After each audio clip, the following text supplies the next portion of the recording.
Have you ever felt like you're taking loads of photos, but you're not really getting any better? We've all been there. You go out, you shoot, you come home, and something just isn't working. Here's the truth. It's probably not your camera.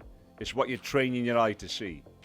In this video, I'm going to give you 5 simple practical exercises that you can start today. And if you stick with them, you will genuinely improve your photography. And the best part, you don't need any new gear. Just a bit of intent.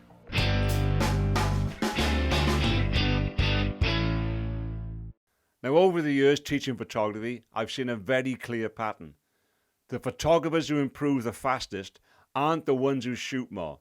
They're the ones who practice with purpose. In other words, they don't just take photos, they train. And even if you just do one of these for 10 minutes, you will start to see differently. And that's what makes a difference. By the way, if you're just getting started or you feel like you've hit a bit of a plateau, this may well be of interest to you.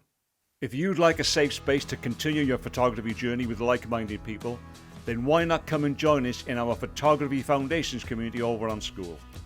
It's a really safe and friendly place to be. No ads, no algorithms, and no traditional social media nonsense. Just photographers from all around the world who are learning, practicing, sharing, and supporting each other. We have an active forum where members post their images, ask questions, and share ideas. There's a classroom with structured learning and feedback sessions, a members map so you can see who's near you, and regular challenges and discussions to keep your photography moving forward. So if that sounds like your sort of thing, the link is in the description, or you can use the QR code on the screen, and we'd love to see you there.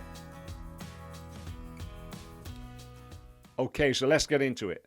5 simple practical exercises that you can start today. And if you can stay until the end, there's a bonus tip for you that'll change the way you see every photo you take.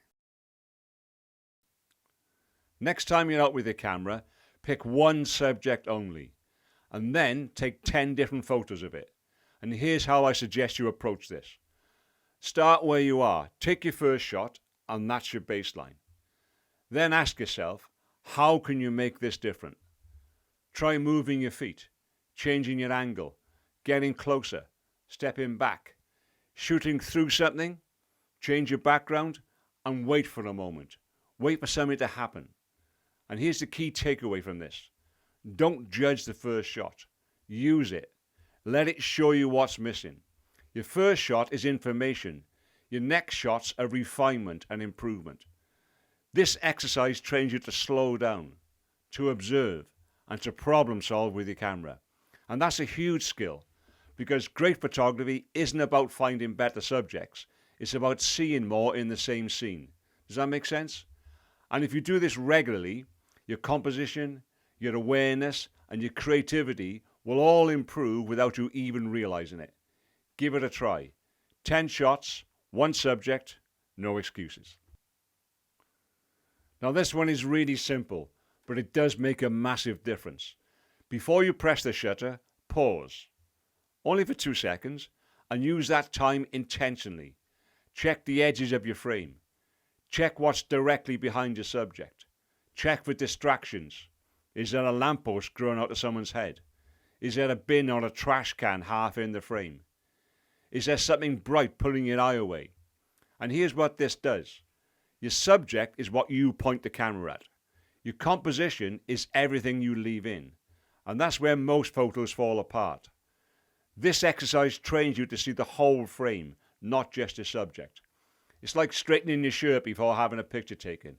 A small effort, but a massive difference. And the more you do this, the more it becomes automatic. The more it becomes muscle memory. You'll start to notice things before you even lift the camera to your eye. And if you do this every time, your pictures will definitely improve. Most people shoot everything from eye level. Why? Because it's easy and maybe a bit lazy. But here's the problem. If every photo is from the same height, they all start to feel a bit the same. So here's the exercise. For every subject, take 3 shots. 1 at eye level, 1 from low down, and 1 from high up. And really commit to this. Kneel down, change your position, move your body, and here's what this shows you. You're not just changing your view, you're changing the meaning, changing the feeling of the image. Low angles can make a subject feel stronger, more important, more dominant. High angles can make them feel smaller, more vulnerable, or more observed. This is where photography starts to become storytelling. So change your height and change your story. Give it a try and see what you can come up with. Now this one might sound a bit strange, but bear with me. Set yourself a self-imposed limit. Maybe one lens, one focal length, one location, or even just 1 hour to get it all done. And that's it. No switching, no chasing around for something better. And don't overthink this. Just work with what you got. And here's the thing. Limitation forces decision making. And decision making is a skill. When you remove options, you increase intention. You start to notice the light more. You start to move more. You start to compose more carefully and with more thought. This exercise builds problem solving, and that's exactly what great photographers do all the time. It's a bit like cooking with fewer ingredients. You get better at using what you got. Make sense? Next time you go out, change your priority. Don't necessarily look for subjects. Instead, look for light. Look for shadows. Look for direction. Look for contrast. Look for reflections. And when you do find some interesting light, stay with it. Watch how it falls. Watch how it changes over time. Then either find a subject or wait for one to walk into it. And here's what this teaches us. Light is really what creates the photo, not the subject. Light creates shape. It creates depth. It creates mood. And when you start seeing light first, everything else starts to fall into place. Good photographers don't chase subjects. They look for good light to suit the subject. Now before we wrap this up, here's a quick recap. Exercise 1. One subject, 10 shots for training your creativity. Exercise 2. The 2-second check. This helps clean up your frame. Exercise 3. 3 heights, 3 different perspectives to change the story. Exercise 4. Limit yourself. This helps build your decision-making skills. Exercise 5. Hunt light. This is how to create mood and impact. And if you take nothing else away, take this. These are not just exercises, they're habits, and good habits at that. Now here's that little bonus for you as promised. The take less, think more rule. Before you press the shutter, just ask yourself one question. What is this photo about? Not what am I photographing, but what is it about? Is it about the light? Is it about the expression? Is it about the moment?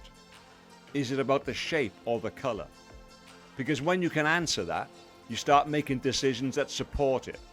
And this is where your photos gain clarity, purpose, and impact.